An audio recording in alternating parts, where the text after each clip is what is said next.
Muchas gracias por estar aquí, disfruten de la jornada y bienvenidos oficialmente a The Legal Hack Música Madrid. Sin más dilación, con todos ustedes, la abogada Gira Santiago.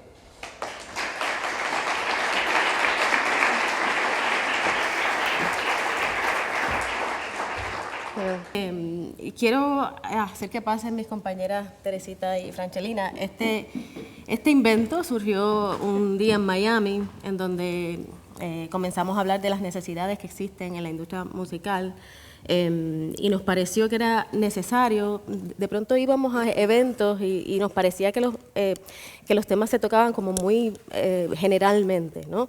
No de una manera muy específica, y se nos ocurrió hacer este proyecto en donde realmente la gente, cuando nos viera, sintiera que realmente se estaba llevando algo. No era ir a un evento solo por asistir y tomarnos la foto, sino realmente llevarnos algo de conocimiento, que eso es lo que finalmente, y eso en conjunción con lo que es el enfoque de la AIE, es lo que queremos hacer, brindarle a ustedes información para que una carrera en la industria musical sea sostenible, ¿no? Y con este primer evento pretendemos crear puentes y educación, formación y colaboración internacional para las industrias creativas en todo el mundo hispanoparlante. Eso suena bastante ambicioso, pero nosotras comenzamos esto y yo siempre voy a mí. Se me decía que era difícil convocar gente y yo creo que han asistido mucha gente porque siempre depende del entusiasmo y la pasión que tengamos, y yo espero habérselas transmitido. Así que gracias por estar aquí. Veo varias caras que conozco y les agradezco realmente que estén aquí. La industria musical es cada vez más global, así que por eso queremos que The Legal Hack sea como la unión, la conexión entre dos mundos. Hoy vamos a estar hablando de Estados Unidos y España, pero vamos probablemente a replicar este evento eventualmente en otras ciudades del mundo, para hacer esto mismo, para que la gente entienda dentro de lo que es este aspecto global de la industria musical y de otras industrias, cómo es que tenemos que manejarlo desde el punto de vista legal o desde el punto de vista de negocios, que al final los artistas de eso es de lo que viven, ¿no?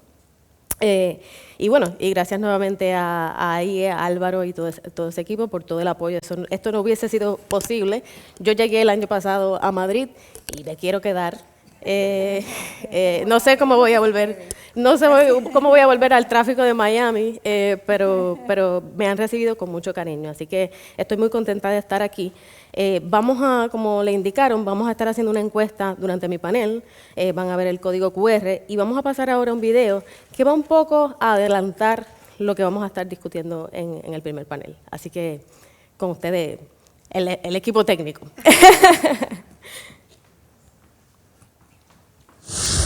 Cada segundo tu música suena en algún rincón del planeta. Genera valor, genera emociones y genera dinero. Pero ¿estás seguro de que ese dinero está llegando a tu cuenta bancaria? Mientras en los últimos años la música global facturó más que nunca, millones de dólares no pueden pagarse y las regalías nunca llegan a manos de quienes debían recibirlas. Dinero legítimo que se recauda pero nunca se cobra. ¿Por qué? Errores en la metadata, falta de administración y un laberinto legal internacional. ¿Sabías que la radio terrestre en Estados Unidos no paga ni un solo centavo a los artistas, intérpretes y ejecutantes? ¿O que en España tus regalías como intérpretes son irrenunciables por ley, mientras que en Estados Unidos puedes perderlos con una sola firma? Vivimos en un ecosistema fragmentado. Hoy te compartimos los hacks que nadie te cuenta. Bienvenidos a The Legal Hack Música Madrid.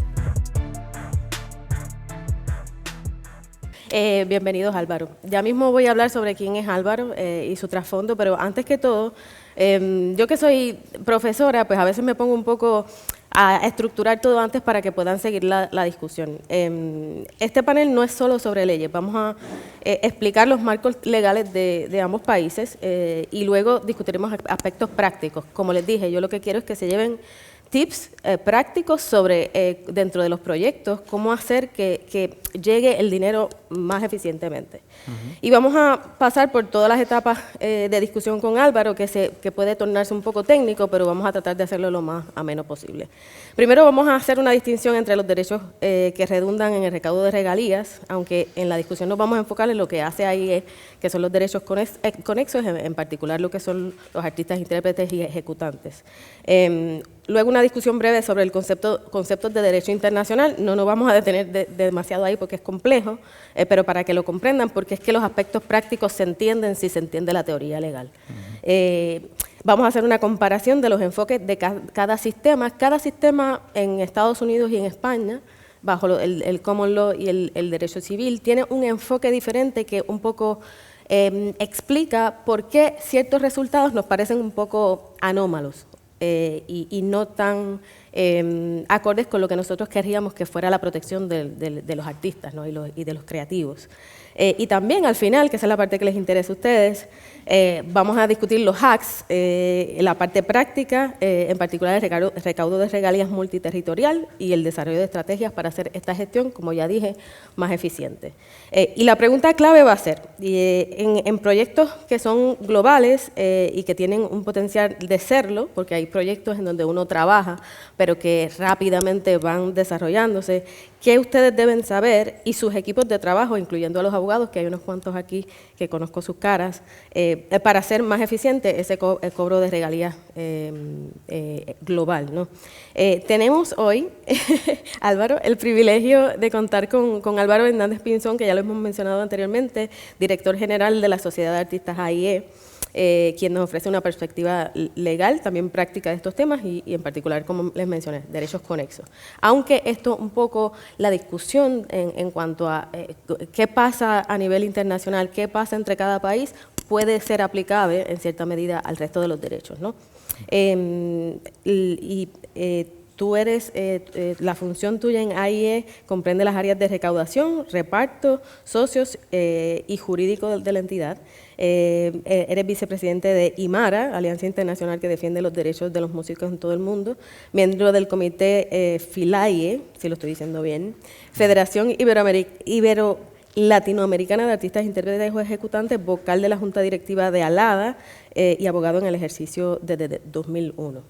Con anterioridad a su dirección en AIE, era responsable de la asesoría jurídica del órgano conjunto de recaudación de artistas y productores y previamente asesor jurídico de AGEDI y AFIBE, perdón. Actualmente ProMusicae, así es como lo conozco. Es director académico del Máster de Representación de Artistas de la Escuela de Negocios Pons y profesor de los Másteres de Derechos de Autor de la UAM, UC3M, ESADE, ICADE y Máster ¿Cómo fue? Magíster Lucentinos. Ahí está. Bueno, con ustedes, Álvaro. Un aplauso para él. Gracias. Tremendo perfil. Gracias por estar aquí. ¿Cómo te sientes? Pues me siento muy bien, aunque estoy en mi casa, pero hoy nos vestimos de gala. Os recibimos a 3 magníficas abogadas. Y estoy encantado, pero luego uno intenta, ahora que intento alejarme de la parte jurídica, pero es imposible, siempre al final a uno le buscan por esta parte, pero bueno, es verdad que al final gestionamos derechos y aunque no nos guste, los abogados tenemos que estar y vamos a tener que estar. Así que nada, encantado, bienvenidas. Y yo creo que la jornada promete muchísimo y seguro que supera incluso las expectativas que todos los que están aquí, los que están conectados en streaming, seguro que tienen. Claro. Y me pasa lo mismo a mí cuando digo, quiero hacer otras cosas que no sea música, y siempre me llega lo de música. Así que siempre nos lleva a la parte legal de la que tenemos que hablar. De todas formas, la música, yo siempre digo lo mismo. Yo que no tengo nada de talento musical, pero me encanta la música, he tenido la suerte de desarrollar mi carrera profesional en lo que he estudiado, en qué mejor sitio hablando de música que ahí. Entonces, pues me siento un privilegiado. Claro. Álvaro, antes de comenzar, yo quería hacer una encuesta con los participantes, porque es una pregunta que va a ser explicada a medida que vayamos discutiendo los temas y va a aparecer a continuación en la pantalla. Vamos a darles unos minutos para que la hagan y podamos ver entonces los resultados. La pregunta es, si un artista en Estados Unidos firma un contrato en el que renuncia, estamos hablando de un artista que está en Estados Unidos, y renuncia o transfiere su derecho a recibir regalías como artista e intérprete, ¿se le puede seguir pagando esas regalías como intérprete en España? Ha renunciado en Estados Unidos y la pregunta es, ¿puede seguir cobrándolo en España, a pesar de que no lo cobra en Estados Unidos? Les doy unos minutos. Esto es para demostrar que eres profesora, pones un examen. Sí. Pero es una pregunta que tiene muchos matices, ¿no? Sí. Tiene muchas complejidades, pero es una pregunta que va sobre un asunto muy puntual que tiene que ver con el derecho, las cosas que pasan en Estados Unidos que no necesariamente pasan en otras jurisdicciones como España. Así que si ya han hecho la votación, ponemos en la pantalla el resultado. Todavía no he terminado. Va ganando el sí, y yo estoy segura que quienes pusieron depende son abogados. Estoy segura. ¿Cómo vamos? ¿Ya terminamos todos? ¿Sí? Déjame pararme un momento que no veo. Un 53.6% dice que sí, un 8% dice que no, y un 38%, que son los abogados, dice que depende. Y yo sé por qué depende, pero se lo vamos a hablar con Álvaro. Bueno, antes que todo, tenemos que hablar de la distinción entre lo que son los derechos de autor y los derechos conexos. Que básicamente, para que los desconozcan, los derechos conexos incluyen los derechos que tienen que ver con los artistas, intérpretes y ejecutantes, y también los productores fonográficos o discográficas, como las conocemos en Estados Unidos. Pero yo te quiero hacer una pregunta primero, Álvaro. Ahí se dedica al recaudo de regalías para artistas, intérpretes y ejecutantes en comparación con los derechos de autor. ¿Por qué el recaudo de las regalías de artistas es más complicado que otros tipos de derechos? Bueno, pues vamos a intentar, lo has dicho antes, vamos a intentar no ser excesivamente técnicos, claro, y llegar un poco a todo el mundo, ¿no? Bueno, hay varios factores. El primero, yo creo que, hombre, el derecho de autor está implementado desde hace más tiempo. Por tanto, digamos que cuando se reconocen los derechos de los artistas y de otros titulares, como pueden ser los productores de fonogramas, el autor lleva ya gestionando derechos durante muchos años. Esta semana se está celebrando el 100 aniversario de la CISAC, de la Confederación de Sociedades de Derecho de Autor. Por tanto, vemos un poco esa tradición que tienen. Por tanto, punto, digamos, por así decirlo, ellos llegaron primero, por así decirlo. Y luego, quieras que no, también, sobre todo, y aquí entramos en una parte un poco más de calado jurídico, es dentro de los derechos, o sea, porque derechos conexos son todos los que tiene el artista, los que tiene. Lo que pasa es que aquí nos estamos refiriendo al derecho conexo de gestión colectiva, ¿no? Yo creo que es. Pero el artista tiene una serie de derechos exclusivos: el derecho a autorizar su fijación, la reproducción, la distribución de copias, la puesta a disposición, y eso se articula generalmente a través de un contrato discográfico. Por tanto, esos son derechos con eso, pero son derechos que están ligados a una cesión, generalmente a un productor, que va a ser el que los ejercita porque le cede esa gestión, a cambio de un royalty o de una participación porcentual en los ingresos que devengan esos derechos que gestiona otro, que gestiona el productor, o en el caso de los músicos de sesión, de los ejecutantes, a través de una cantidad tanto alzado, y no vuelve a haber nada con independencia del éxito que tenga. Y luego, si hablamos de derechos conexos de remuneración, son los que por definición se gestionan a través de las entidades de gestión.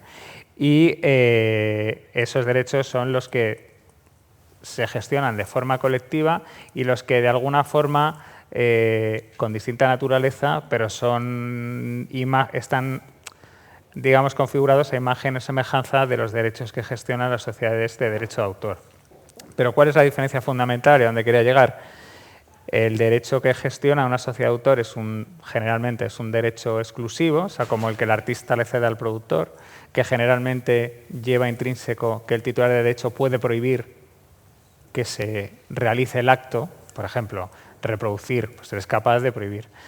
O la comunicación pública, eres capaz de prohibir la emisión de tu música o de una película, lo que sea. Y en el caso de los derechos de remuneración, no. Por tanto, digamos, tiene menos fuerza. Tú, si vas a un sitio y dices, o me pagas o no puedes poner esta música, no es lo mismo que decir, oye, tú estás poniendo mi música, pero me tienes que pagar. Al final hace que el sistema de recaudación sea muy lento.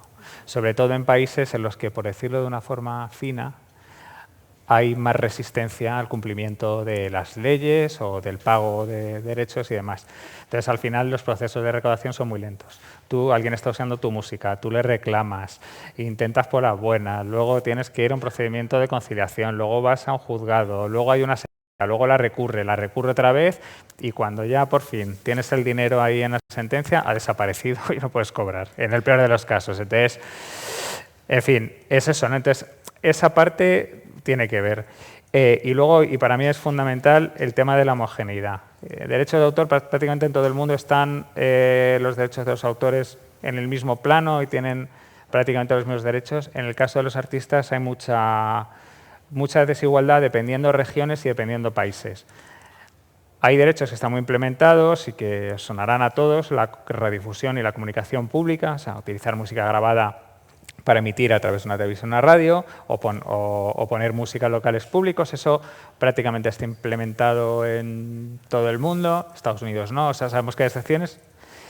Pero luego otros derechos, como comunicación pública de grabaciones audiovisuales, pues la música en una película, la copia privada, la remuneración por la puesta a exposición, la remuneración anual adicional, que es una cosa más de ámbito europeo, pues hacen, por ejemplo, que un artista...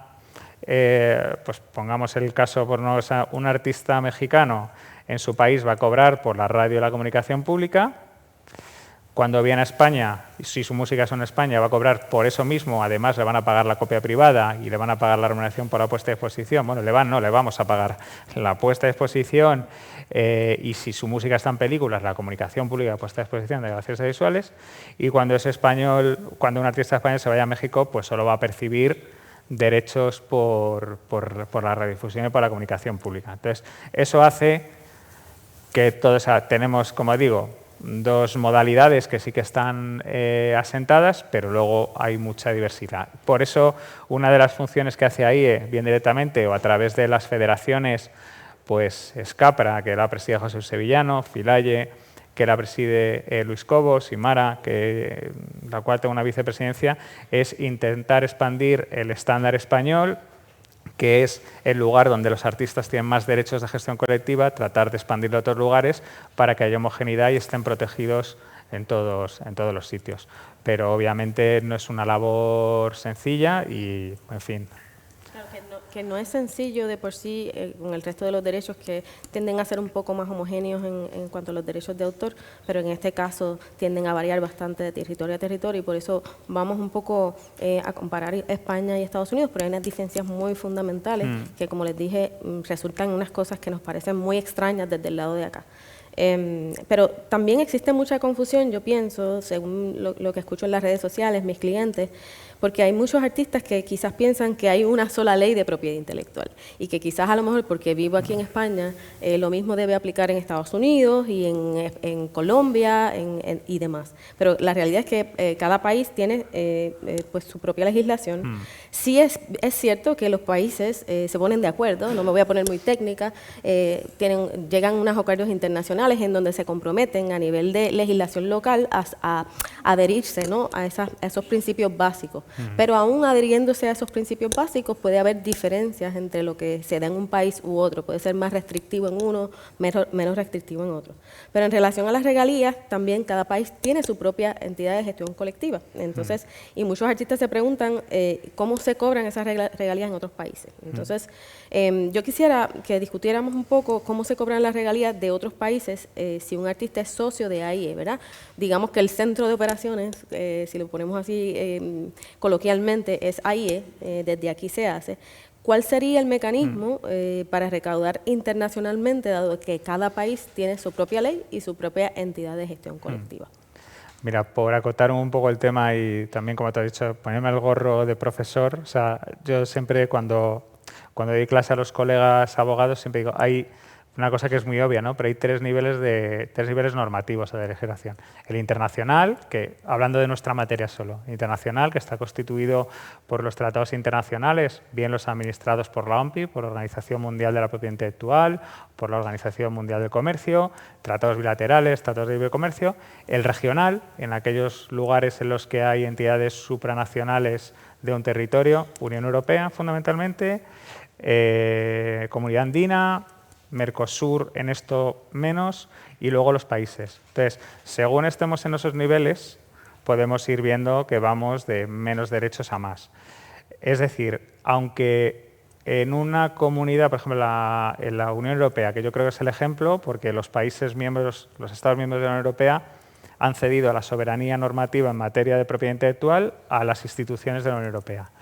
Pero aún así, no deja de ser un territorio heterogéneo. Entonces, ¿qué ocurre? Que generalmente legislan a través de directivas de mínimos. Entonces, en nuestra área, ¿no? Dice, oye, hay que garantizar un derecho, una remuneración adecuada y proporcionada a los autores y a los artistas, intérpretes, ejecutantes. ¿Cómo? Que cada Estado decida. Pues al final te encuentras con 27 formas diferentes de hacer. Incluso en un sitio, en un lugar en el que pueda haber cierta homogeneidad, no la hay porque no se da, porque son los estados que no quieren que les digan cómo hacerlos, sino que quieren tener un margen de discrecionalidad. Entonces, esa parte es importante. Aún así, con independencia de los derechos que haga, al final la forma que tenemos las entidades de gestión de hacer ese intercambio de derechos, pues es la reciprocidad internacional. Como su propio nombre implica, reciprocidad. Son obligaciones recíprocas. El caso paradigmático, como decía al principio, radiodifusión y comunicación pública de fonogramas, estableces un contrato bilateral y recíproco con otra sociedad de artistas de otro lugar del mundo, en virtud del cual, ahí en este caso, le paga a la sociedad del otro país los derechos devengados en España por el repertorio de esa sociedad, y en el otro país hace lo mismo con el repertorio de AIE. En este caso, o sea, para AIE ha sido siempre la reciprocidad digamos, una herramienta fundamental y es la que también hace que la gestión colectiva tenga sentido y en un mundo globalizado en el que se escucha música de cualquier persona, ¿no? Pues ahora hablábamos pues con José Juan, que vendrá luego, que está Bad Bunny estos días, pues un chico de Puerto Rico es totalmente global. Entonces, oye, pues tiene que tener capacidad para poder, cuando se usa su música en cualquier país, poder tener capacidad de recibir las regalías que su música genera. Entonces, para nosotros es un tema central. Tenemos 113 contratos con unas 80 sociedades de 59 países y, es decir, en todos los lugares del mundo donde hay derechos reconocidos a los artistas, ahí él los está cobrando. No hay espacios, van surgiendo territorios nuevos que van reconociendo, van teniendo leyes, van creando nuevas entidades de gestión. Al día siguiente prácticamente estamos ahí negociando con esa entidad la forma de hacer intercambio. Por lo tanto, eso es una cosa absolutamente clave. Luego también, decías en la pregunta del principio, hablabas de eficiencia, ¿no? ¿Cuál es lo más eficiente? Claro, la eficiencia tiene que ver con, por una parte, maximizar el valor de lo que tienes y, por otra parte, al menor coste posible, ¿no? Para maximizar el valor, ¿qué le diría a un artista, un representante de un artista? Repertorio. Tener repertorio al día y estar seguro y comprobar que los datos que tienes son correctos, o sea, que está bien identificado, que está bien. Es verdad que hoy en día pues una entidad como AIE, muy avanzada tecnológicamente y con un equipo humano importante, muchos de ese trabajo se hace internamente para facilitar y garantizar que el repertorio de un artista global va a estar al día, no va a tener errores y en cualquier lugar de los que tenemos convenio de reciprocidad, en esos 60 países, va a percibir. Y luego está la parte de la reducción de costes o al menor coste posible. Y aquí también pues, el consejo es evitar intermediarios. Al final, una entidad como AIE te puede hacer la gestión en todo el mundo. Sin embargo, si optas por el modelo de agente, es ese agente el que va a cada una de las 113 sociedades llamando a la puerta, no todas abren, con un fee bastante importante y el trabajo realmente te lo hace la entidad. Por tanto, este modelo de reciprocidad internacional es lo que funciona, lo que garantiza, además con mucha garantía de transparencia, porque las entidades de gestión estamos reguladas en prácticamente todos los países con unas obligaciones de transparencia y controles muy grandes, y esa parte te la garantiza. Y luego se apuesta muy fuerte por la tecnología, por tener herramientas que sean capaces de intercambio, que los intercambios sean seguros, sean exactos, con el mínimo margen de error posible, etcétera. Entonces, esa herramienta de reciprocidad internacional, que no solo es el contrato, sino es el contrato y todo lo que conlleva, ¿no? El dato, la comprobación. Nosotros, siempre que una sociedad hace un pago, inmediatamente hacemos una auditoría. Está pagando todo lo que me tiene que pagar.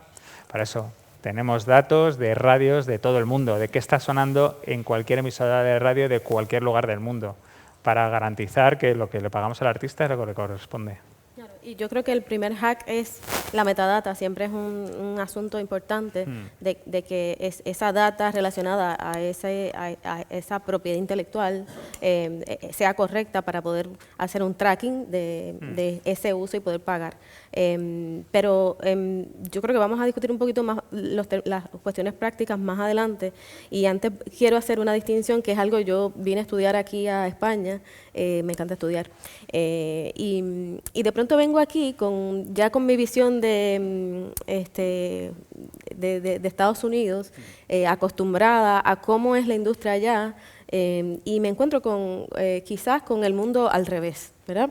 En Estados Unidos, el common law, como le expliqué al principio, tiende a proteger la inversión, principalmente las grandes compañías. Eso a veces en detrimento de los creativos, de los artistas y de los autores, lamentablemente. Y se enfoca en el dinero, se enfoca en proteger a estas grandes compañías que a veces pues hacen dinero pues basado ¿verdad? En una inversión, sí, pero el centro es esa creación. En cambio, el sistema de España, yo estaba así en las clases como, en serio, llegué al sitio correcto. El enfoque del sistema civilista tiende a proteger más al lado creativo. Y en resumen, básicamente es capitalismo voraz versus protección del creador. Y puedo poner unos ejemplos que me parecieron interesantes cuando vi todo lo que tiene que ver con España. Un autor no puede transferir toda su obra, inclusive no puede comprometerse a hacer obras futuras, y contrario a lo que pasa en Estados Unidos, no puede renunciar, por ejemplo, a los derechos morales que no existen en Estados Unidos en concreto para la música, existen muy limitadamente en lo que es visual, pero bajo la legislación de vara. Y en el caso de los artistas no pueden renunciar al derecho de recibir sus regalías. Entonces, la pregunta existencial que siempre me hago con estos temas, que yo soy como una friki de estos temas, decía, pero ¿y cuál es el mejor sistema? Porque yo me encuentro en España diciendo, como creativa, que también en algún momento canté y mi background es de música, de teatro, ¿a costa de qué? No, a costa de que protegemos esa inversión de las compañías que sí tienen que invertir, y a la vez fomentar una industria saludable en donde haya gente que quiera realmente invertir y no piense que a lo mejor va a perder su dinero por las protecciones que hay. Y mi pregunta sería, ¿cuál tú piensas que es el mejor sistema? Esto es una pregunta quizás provocativa, pero ¿cuál tú pensarías que es el sistema? Hombre, el mejor sistema es el que funciona. Yo creo, entonces, no creo que podamos decir que mejor es el sistema continental que el sistema anglosajón, porque sí, porque es.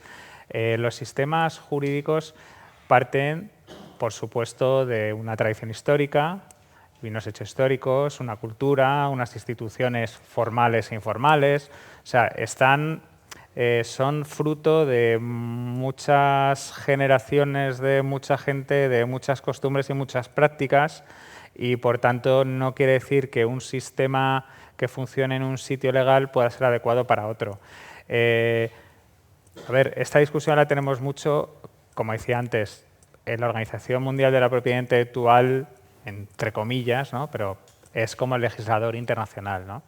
Y llevamos muchos años con un punto que es derechos de autor en el ámbito, derechos de autor en el entorno digital, y hay un consenso prácticamente abrumador de, sobre todo, países en desarrollo, pues toda toda América Latina, África, pero Europa también es favorable, Asia.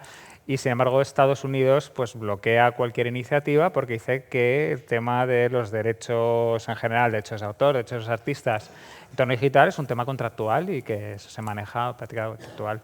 Entonces yo no pongo en tela de juicio que en Estados Unidos, que tiene pues también una serie de instituciones propias, unos hábitos comerciales, unos sindicatos, los guilds, unos convenios colectivos, tal, que puede funcionar. Y luego, por otra parte, es que la industria es americana. Entonces, claro, ellos defienden a los artistas y defienden a la industria, defienden a las plataformas tecnológicas y defienden a las grandes corporaciones discográficas. Entonces, en fin, o sea, pero no en todos los lugares ocurre lo mismo. España, afortunadamente para eso somos, o el legislador, porque esto es un tema legislativo, es muy proteccionista y tiende a buscar máximos, pero todo está incardinado, como decía antes, en lo que es el sistema del derecho de la Unión Europea. Entonces, si leemos cualquier directiva, desde las primeras directivas que hubo de derecho de autor, bueno, o las del año 92, siempre son directivas, tienen un fin, son finalistas, siempre tienen un fin. La más reciente, la del año 2019 de derechos de autor en el mercado único digital, en la exposición de motivos, usted lo dice, que en una relación comercial o contractual entre un productor, un artista, un autor, el autor son la parte débil, falta de transparencia, en fin, te hace un poco todos los problemas que como abogada te puedes enfrentar cuando defiendes a un artista y que están un poco encima de la mesa, están en la exposición de motivos. Por tanto, luego el articulado responde a ese objetivo que hay, que es proteger a la parte más débil, lo dice la parte más débil de relación contractual es protegerla. Por tanto, digamos que lo que está y lo que se deriva de luego toda la legislación y todo el reconocimiento de derechos es un fin que es la protección de la parte débil. Sé que luego vamos a hablar de ello y por tanto no me voy a adentrar mucho, pero por eso es importante esta pregunta que has hecho, el examen que has puesto, tiene que ver mucho con si hay derechos, los derechos de remuneración, ¿no? Los derechos conexos de remuneración que son de gestión colectiva obligatoria. Si eso no se blinda de forma que sean indisponibles, o sea, que el artista no los pueda ceder, pues nos encontramos que el derecho va a valer lo mismo que el derecho que firma en un contrato y cede, porque lo va a poder ceder. Y el fin que tienen estos derechos, al menos en Europa y en las legislaciones que siguen el modelo europeo, América Latina, que además nos interesa en este foro, tienen ese fin, que es que el artista y el autor vean siempre garantizados sus derechos y el retorno económico por el uso, la utilización de sus obras y sus prestaciones artísticas. Entonces, volviendo al principio, ¿no? Después de este rodeo, volviendo al principio, mejor, pues depende de cómo funcione cada uno. En Estados Unidos, ahora casi te rebotaría la pregunta y te diría, ¿tú crees que en Estados Unidos, cuando tienes un artista y empieza a despegar, está protegido, tiene la suficiente remuneración, o sea, el sistema, o lo ves y dices, ojalá que estuviera en Europa y estaría protegido en otro lugar? Yo creo que ahí debe haber un balance entre ambos sistemas, ¿no? Sí es verdad que en Estados Unidos es una industria muy potente y es potente por algo, ¿no? Pero creo que no necesariamente siento que los artistas y autores creativos estén totalmente protegidos, y eso no necesariamente por ellos en sí, sino por la gente que les rodea. Gente que a lo mejor sin escrúpulos, que saben que los artistas pueden firmar un documento sin saber qué es lo que están firmando y renunciar en efecto a sus regalías como intérpretes. Entonces eso así, a mí me parece muy raro y en ese sentido creo que si hablamos de cómo podemos hacer algo desde aquí, es hacer que se eduquen sobre cuál es el sistema y qué deben hacer para protegerse, pero me parece que es un esfuerzo de soldado, de tener que protegerse ante un sistema que es muy voraz. Sí, a ver, negaré haberlo dicho y diré que me clonasteis la voz por IA, pero en España también hay gente sin escrúpulos. No, O sea, claro. quiero decir que, claro, o sea, que quiero decir que, o sea, no lo digo tanto como ventajas se pueden sacar de forma espuria de las relaciones contractuales y tal, sino un poco como sistema. Por eso digo, o sea, también es complicado imponer un sistema en un país que funciona, que tiene sus instituciones muy marcadas y sus relaciones comerciales. Entonces, esa es la parte que digo que yo, por supuesto, que creo que en ese sistema, y ya llevo 25 años en la gestión colectiva y veo cómo es la carrera de un artista, todos los obstáculos que tiene que pasar, y cuando coge un poco de velocidad, pues efectivamente todo el mundo quiere arañarle algo y quitar algo. Aparte, es que siempre va al mismo, porque realmente es la parte débil, pero no porque tenga que ir con un bastón caminando, sino porque, bueno, pues al final, digamos, es un individuo. Por eso en el caso del artista, la gestión colectiva es lo que representa, o sea, no es uno, son, pues en AIE 40.000, en otras sociedades 7.000, en otras 100.000, pero hacen que la fuerza del grupo les permita conseguir más, ¿no? Y eso también luego sé que está la pregunta, por eso es importante que el artista tenga una sociedad solo de artistas, porque es lo que le acompaña y además, a ver, está claro, no, o sea, tampoco quiero parecer claro, como estás en AIE, eres un vendedor, no, pero, o sea, por ejemplo, en el caso de AIE, enfrente de un artista, es el único agente de la industria musical con el que se va a relacionar que no tiene un interés diferente al suyo. Es decir, una discográfica, una editorial, tiene un interés tan legítimo como tener beneficios, pero ya tiene. Entonces, si yo al artista le pago más, tengo menos de... El representante lo mismo, pues quiere su parte también y, por tanto, AIE es una entidad sin ánimo de lucro, cuanto lo que recaudamos lo repartimos tratando de tener el menos coste de gestión, pero no hay, aparte del gasto, de lo que cuesta hacer esa recaudación y administrar los derechos, no hay otro margen que tengas que arañarlo de la parte del artista. Entonces, bueno, pues en esa parte, dentro de la gente, que no quiere decir no somos mejores ni peores, es un hecho, por eso digo, por supuesto, pues una discográfica hace mucho por un artista, o sea, que cada uno tiene su rol. Pero en este punto, o sea, no hay un interés difuso. Y no tengo más interés en este artista que va a empezar que en este que es una superestrella, que este que hace música clásica. Generas más derecho porque tu música se escucha más, tienes más rendimiento económico, menos, pues menos. Y luego, aparte, también hay el alma, ¿no? La parte más, digamos, de compromiso de los propios artistas con sus compañeros, de hacer determinadas o dar determinadas prestaciones para que la gente joven se forme, para que haya circuitos de difusión de la diversidad cultural, ayudar a que lo necesite, etcétera. Por tanto, o sea, ese sistema creo que lo hace. Volviendo y ya saltamos a Estados Unidos, pues hombre, las entidades de gestión de Estados Unidos son diferentes. Eso tienen otro, pero por eso mismo, porque están en el lugar, digamos, en el que están, juegan con las reglas que juegan y tienen. Entonces, si por defecto el sistema, el resultado es en el caso de este lado del mundo es proteger a la parte más débil, y por defecto en el otro sistema en Estados Unidos es proteger a las compañías, entonces los resultados van a ser diferentes en términos prácticos. Entonces, aun cuando haya gente que se les acerque, gente inescrupulosa aquí o allá, el resultado va a ser diferente, porque es que a nivel legal, por defecto hay unas reglas que aplican que van en detrimento de los derechos de los artistas, y no hay otra cosa que puedan hacer. Hay un caso en Puerto Rico que recién se decidió, algunos conocen esta orquesta de salsa, el Gran Combo, muy internacional, y el cantante que se fue de la agrupación quería cobrar sus regalías de Sound Exchange, y el dueño de la orquesta había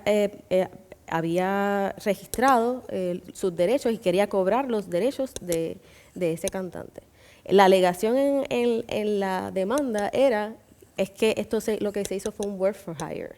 Aquí él renunció.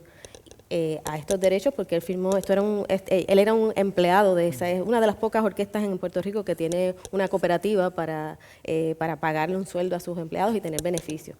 El tribunal y yo creía que basado en lo que es el concepto de los derechos conexos, que no necesariamente están conectados con la titularidad del fonograma, sino con ese derecho por la interpretación, entendía que no tenía ninguna cabida, esa persona tenía que cobrar sus regalías. Y el tribunal le dio la razón al artista. Pero en Estados Unidos no se entiende este concepto de derechos conexos. O sea, tuvo que venir un bufete de abogados que conocía sobre esto a explicarle a la Corte es que los derechos conexos en el mundo son esto. Y este derecho en particular de este artista, por lo general, le pertenece a él por su interpretación y no porque sea el señor el dueño de la orquesta. Pero es un ejemplo un poco práctico para que puedan ver cómo esto aplica en distintos contextos. Ahora vamos un poquito y si mi equipo me dice cuánto tiempo... ¿No se escucha? Ah, está haciendo... ¿Qué hago? ¿Me quedo aquí? Sí. ¿Así? Ok, perdón. ¿Me dicen cuánto tiempo queda? La hora en concreto para saber. Ok. Ahora vamos a los verdaderos hacks y vamos un poquito más rápido. Sí, sí. En Estados Unidos tenemos Sound Exchange y esta entidad se encarga de recaudar y pagar regalías a los artistas, intérpretes y ejecutantes y también a los derechos de los titulares de los fonogramas, ¿no? Eso se hace en conjunto, y ya tú lo habías hablado. Es una gestión que se hace en Estados Unidos en una misma entidad de derechos que pueden estar en conflicto. Yo quisiera saber si tú piensas que es mejor hacerlo separadamente o si eso depende de cómo es que en Estados Unidos funciona este asunto de las regalías. A ver, una cosa es la gestión y como has visto, yo estuve durante casi 10 años en la Oficina Conjunta de Productores y Artistas de España, que lo que hace es que recauda los derechos en nombre de los dos titulares en radiodifusión, locales abiertos al público. Entonces, en los países, sobre todo en los que solo están reconocidos esas modalidades, radiodifusión y comunicación pública, es donde suele haber entidades conjuntas porque funciona prácticamente, es una recaudadora, ¿no? Entonces está Sound Exchange, está PPL en el Reino Unido, está JBL en Alemania o el SG en Austria. En América Latina son raras avis, solo es Colombia, Cimpro y Venezuela, Avimpro. Y entonces, desde un punto de vista de gestión, al final tendemos a juntarnos. Bueno, de hecho, en los países de la Comunidad Andina, quien gestiona es el productor y le da el 50% a la sociedad de artistas. Pero, digamos, gestiona el productor, pero comparte. En España y en otros lugares lo que hay son pues, oficinas conjuntas y en España es un caso de éxito. Y la recaudación de ambos, de los productores y de los artistas, exponencialmente se ha multiplicado desde que van juntos ya por el año 2003 y siguen con esa gestión conjunta. Por tanto, está claro que eso es la gestión. Pero como decía antes, una entidad de artistas es mucho más que... Lo fundamental es recaudar y repartir, pero ocupa, sobre todo en los lugares en los que no hay sindicatos de músicos que, digamos, con fortaleza o que estén muy implementados, tiene también, bueno, pues un agente cultural, es un agente que tiene conocimiento, que hablamos de esa gestión internacional, capaz de ser interlocutor con los poderes públicos, con otros agentes de la industria y tratar de subir el estándar de protección de los derechos de los artistas. ¿Qué ocurre? Pues lo estamos viendo en algunos lugares. Si hay una iniciativa legal en un país para reconocer un derecho de remuneración a los artistas en el entorno digital, pues una entidad que sea de productores y de artistas no va a hacer nada, porque su parte de artistas quiere, pero la parte de productores no quiere, porque cree en el modelo que tiene de derecho exclusivo, que licencia la plataforma. También muy legítimo, pero entonces ese tipo de desajustes es cuando lo hace. A nivel de recaudación, si me dices, recaudar regalías, pues es mucho más eficiente y vamos juntos y de hecho hay un entendimiento. AIE y en las federaciones en las que estamos, especialmente FILAIE, yo trabajo mucho con la gente de IFPI América Latina. Estamos en el proyecto de Bolivia que hemos hecho una oficina de gestión conjunta en Bolivia, ahora hemos arrancado las entidades en Honduras, siempre que hay algún problema, hemos tenido problemas con determinadas iniciativas legales en Costa Rica o en Ecuador, hemos ido de la mano, o sea, hay mucho margen de colaboración y lo hacemos, y por tanto esa parte de cobro de regalías donde ambos derechos convergen, tenemos que ir juntos, sin duda, o sea, no hay otro camino. Y luego también hay otras formas de colaborar. La copia privada en España, vamos con todas las entidades, etcétera. Pero luego, a nivel de lo que tiene que ver con el reconocimiento y desarrollo de derechos, pues ahí la entidad de artistas tiene que tener su propia libertad para tratar de hacer el trabajo como crean sus socios y crea el colectivo, que es lo mejor, y tratar de llegar al máximo nivel de protección posible. Yo quiero ahora un poco sentar las bases sobre la pregunta que hicimos. Y como bien se menciona en el video, en Estados Unidos es posible que un artista pueda ceder ese derecho de cobrar regalías a un manejador o a cualquier otra persona con la cual así lo pacte. Y también en Estados Unidos los derechos para los artistas, intérpretes y ejecutantes son muy limitados. Entonces, quisiera que concentremos las preguntas y primero, respecto a la pregunta, si yo renuncio a mi derecho, lo puedo cobrar en España, pero si yo renuncio a mi derecho desde Estados Unidos y le doy ese derecho a mi manejador y mi manejador él tiene el derecho de cobrarlo globalmente, ¿es posible que ese artista pueda aún así seguir cobrando fuera del país donde esos derechos no son renunciables? ¿Y cómo podría cumplir con ese contrato con ese manejador para pagar esas regalías si es que no lo puede renunciar? A ver, en España y en otros países, pero como bueno, estamos en marco España versus Estados Unidos, en España los derechos son irrenunciables y de gestión colectiva obligatoria. Y a ver, esto, por lo que decía anteriormente, tiene todo el sentido. O sea, los derechos que tiene un artista por la explotación de su música, cuando firma un contrato, se los cede un productor, ¿vale? Hay otros artistas que ahora tienen capacidad de poder gestionarlos por sí mismos, pero digamos, tradicionalmente es así la industria. Eso hace que el artista no decida sobre el fin de su música. Una vez que ha pactado unas regalías, eso ya le sigue toda la vida, los 70 años que duran esos derechos sobre esas grabaciones. Eso no quiere decir que contractualmente se pueda revisar o no, pero ya está sujeto a una relación bilateral y al poder de negociación de cada parte, ¿vale? Por tanto, eso hace. Los derechos de remuneración, como decía antes, en el razonamiento europeo de la protección a los titulares de derechos, artistas y autores fundamentalmente, está la protección de esa parte débil. Y un derecho de remuneración lo recauda una entidad de gestión para dárselo al artista por el uso de su música. Está vinculado al uso de su música, al éxito de su música y al rendimiento de la música. Porque de los otros derechos que tiene por esa misma grabación, la reproducción, la puesta a disposición, la distribución, eso está atado al contrato y, digamos, en el momento en el que firma, su negociación. Si dejamos que renuncie, al final el derecho de remuneración que gestiona la entidad de gestión, pues sería como los derechos que van contractualmente, pues depende del poder de negociación que tenga el artista y al final lo está cobrando otra persona. Por tanto, aquí en España, digamos, tiene esa vis de estar de alguna forma blindado a ser de gestión colectiva obligatoria, que no sea posible dar una cantidad tanto alzado, sino que está vinculado al uso, o sea, nuestras tarifas están vinculadas al uso de la música que hacen los usuarios, radios, televisiones, locales, etcétera, y el reparto que hacemos está vinculado al uso de esa música de ese artista, le pagamos en función de lo que se ha escuchado, se ha utilizado su música.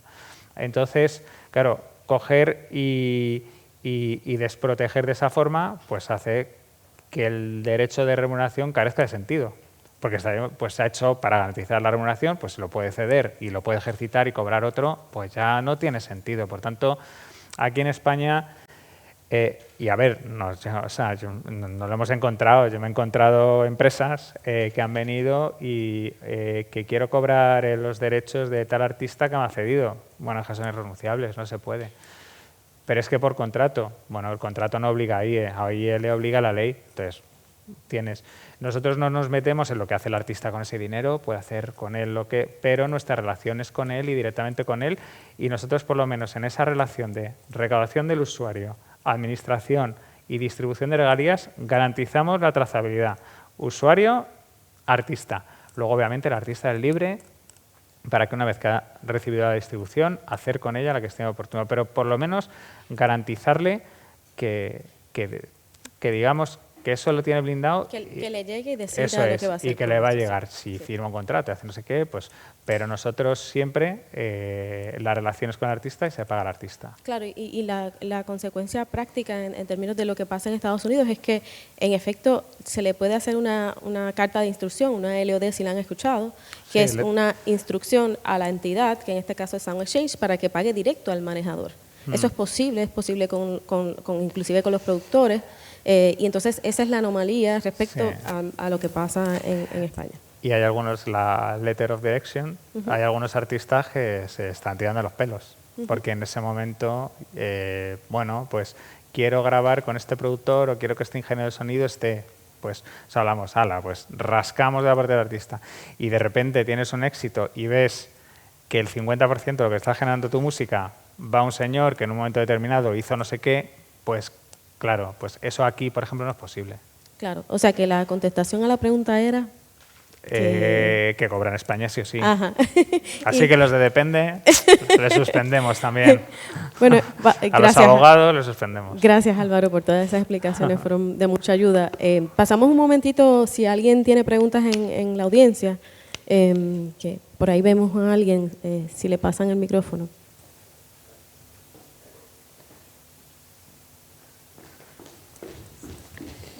Te quedarían 5 minutos. Hola, ¿qué tal? Soy Jota, soy compositor, pero dejando de lado un ratito el tema de los derechos de autor, que claro, este es otro tema de conexos. Yo vengo de Perú, y en Perú, como mencionaste, hay entidades diferentes, ¿no? Está Unimpro, que registra el fonograma, y luego tenemos a SONIEM, que son los ejecutantes. Ahí hay una especie de tara en la cual si Unimpro no ha registrado, el productor fonográfico no ha registrado el fonograma, en SONIEM no se puede registrar la ejecución o interpretación. Entonces, digamos, el intérprete depende primero de que el dueño del fonograma haga el registro para poder registrar su participación, ¿no? Entonces, no sé si eso también ocurre acá, porque a veces me toca escribir, pero dejando al lado de eso también a veces grabo una guitarra, un bajo, y quiero saber si dependo de que el dueño del fonograma lo registre para recién poder hacer mi inscripción o no. A ver, el caso de Perú. Me estoy mordiendo la lengua, pero no sé si voy a poder aguantar mucho porque ahí es una situación especialmente muy compleja, sangrante, ¿vale? Entonces, pero bueno, primero parte de datos. A ver, o sea, los datos, obviamente, o sea, lo que tiene que estar una grabación es documentada, ¿vale? Entonces, generalmente, ¿quién tiene los datos? Pues el productor, o digamos el dato más fiable o más de origen. Entonces, es importante, en nuestro caso, por supuesto, el productor, pero luego tienes fuentes que puedes enriquecer esos datos y verificar que la participación en determinada grabación es real, ¿vale? Entonces, ahí lo que pasa en Perú es que tenéis un poco lo que decía antes, Perú es de la Comunidad Andina y por normativa y mandato es la entidad de productores de fonograma, Unimpro, la que gestiona. Y le rinde, o sea, y no le rinde cuentas, le paga luego el 50%, descontado el coste, que en Perú está topado al 30%. ¿Cuánto le descuenta de coste todos los años? El 30%, evidentemente, el máximo.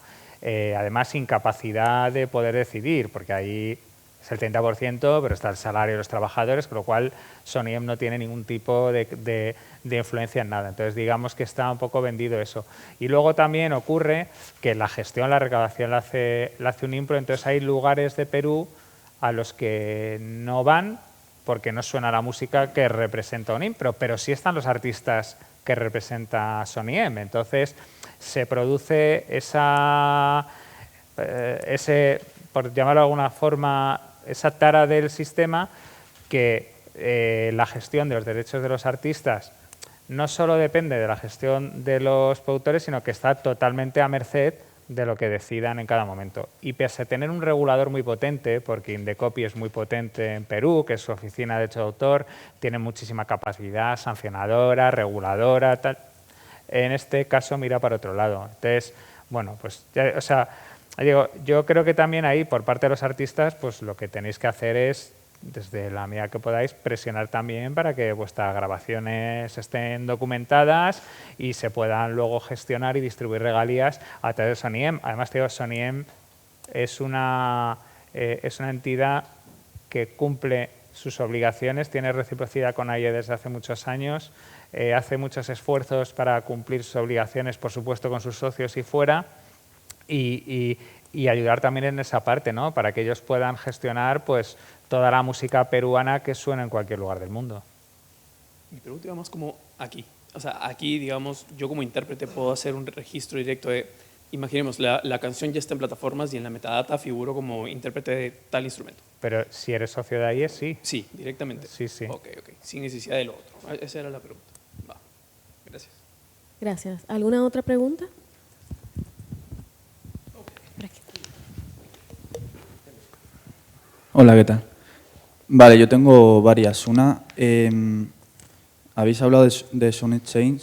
En el caso de tener la música en AIE, haría falta también tener Sound Exchange, porque yo, por ejemplo, lo tenía, bueno, lo sigo teniendo, por separado, pero no sé si ya directamente AIE recauda también lo de Sound Exchange.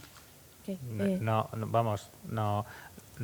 No que lo haga ya, es que lo hacemos desde hace muchos años. O sea, pues, si tú das un mandato global, worldwide, AIE, para que te gestione en cualquier lugar del mundo, decía, Estados Unidos también. O sea, es totalmente, vamos, lo hacemos y de hecho uno de las entidades de gestión que más derechos nos paga para a su vez pagar a nuestros socios es Sound Exchange. Vale, o sea, no haría falta. Y luego, otra pregunta que me ha surgido, que es si cualquier persona en el mundo puede registrar directamente en AIE o solo españoles. No, cualquiera. A ver, el 20% de los socios de AIE no son de nacionalidad española. Nosotros, como bueno dice nuestro presidente siempre, somos una sociedad internacional radicada en España. O sea, gestionamos derechos en todo el mundo. Obviamente estamos aquí y además somos la única entidad de artistas autorizada para gestionar en España, pero luego a través de esa reciprocidad la hacemos en cualquier lugar del mundo. Entonces, cualquier artista, persona física que haga música, puede ser socia de AIE cumpliendo los requisitos estatutarios y registrando su repertorio. Cuando ese repertorio devenga derechos en España o en cualquier lugar del mundo en los que recaudamos en su nombre, va a recibir las regalías. Vale. Y luego lo de la pregunta, yo no soy abogado, ¿vale? Soy artista, pero había dicho que sí porque entendía que si hay una ley, por mucho que firmes un contrato, quedaría nulo, por así decirlo. Pero tengo entendido, de hace poco me han dicho que en el caso de empresas, digamos, que gestionan los derechos de los artistas, en el caso de que yo no registrase mi música y lo hiciese directamente una discográfica, lo que fuese, sí que se quedan parte de un porcentaje de esos derechos. ¿Eso sería ilegal o hay como se puede hacer de tal forma que sea legal o no se podría hacer? A ver, o sea, en el caso de España, aunque tú no seas socio de AIE, la ley obliga a que sea la entidad de gestión de artistas, que en este caso solo hay AIE, que recaude y gestione. Por tanto, no hace falta ser socio para recaudar, o sea, te va a recaudar en tu nombre. Hace falta que seas socio para que te reparta. Bueno, socio de AIE o socio de otra sociedad con la que tenemos convenio de reciprocidad y te pague a través de esa sociedad. A tu discográfica no le vamos a pagar. Tu discográfica tiene su entidad de gestión, que en España es AGED y en otros sitios se llaman de otra forma, y se relaciona con su sociedad. Pero siempre esa representatividad en España es legal y siempre va a ser a través de la entidad de gestión. Vale, muchas gracias. ¿Alguna otra pregunta? Sí, por aquí. Una última, sí. Okay. Espera, que te dan el micro mejor. Creo que vamos mal de tiempo, sí. Pues seremos súper breves, ¿no? Vale, mira, solo quería preguntar, yo soy socio de vuestra entidad y también de ASGAI y siempre me surge una pequeña duda que no llego todavía a a saber por qué es. Por ejemplo, con ASGAE sí que recibo unos ingresos de streaming, por ejemplo, y ellos me lo identifican, pues esto viene de TikTok, esto viene de Spotify, esto viene de Instagram, etcétera, etcétera. Y con AIE, sin embargo, esos ingresos no sé si es que no los gestiona o no, no quiere decir, no llegan. No entiendo muy bien por qué la diferencia entre AIE y SGAE respecto a ese tipo de ingresos por streaming. Sí, o sea, como he comentado antes, España es el único o uno de los lugares, pocos, en los que los artistas tenéis un derecho de remuneración por la puesta a disposición, además del exclusivo que gestionas a través de tu discográfica o un distribuidor digital. Aquí, entonces, tenemos contrato con todas las plataformas de música online y con algunas de audiovisual. O sea, también cobramos por la música que hay en audiovisual. Que no estés recibiendo regalías, hombre, los importes no son los mismos porque lo que recibes por autores solo lo recibes por esa vía, lo que recibas por artistas lo recibirás un royalty, un pago a través de tu discográfica o de la distribuidora o de con quien tengas tu música. Entonces, si no estás recibiendo nuestro, es que puede que no hayas llegado a un umbral de pago todavía, pero en el momento que llegues a ese umbral, te coges y se te paga. Y estamos, o sea, una buena parte de lo que repartimos anualmente es del digital. Obviamente, el digital lo que tiene también que está súper atomizado, porque hay muchísimos artistas a los que pagar y este derecho lo pagamos a nuestros socios y los pagamos a los artistas de otras entidades, de otros países en los que también están protegidos en España y tienen derecho a percibir esas cantidades. Entonces, yo lo que te diría, o sea, para tu caso concreto es contactar con nuestros compañeros de socios y luego con alguien que hay aquí y vemos tu caso concreto y tienes toda la información, que entiendo que a través de la oficina virtual lo puedes ver, pero te echamos una mano para que lo veas. Vale, muchas gracias. Bueno, muchas gracias a todos y todas por sus preguntas. Esperamos que hayan obtenido los hacks que esperábamos que tuvieran de esta conversación. Gracias, Álvaro. Vamos a tener un breve break. Empezamos justo a las 4:45 porque tenemos unas panelistas estupendas que tienen sus compromisos más adelante y les rogamos que estén a tiempo aquí para poder comenzar. Si alguien necesita agua o café, puede ir a las estaciones, pero vamos a estar aquí a las 4:45. Gracias. Gracias.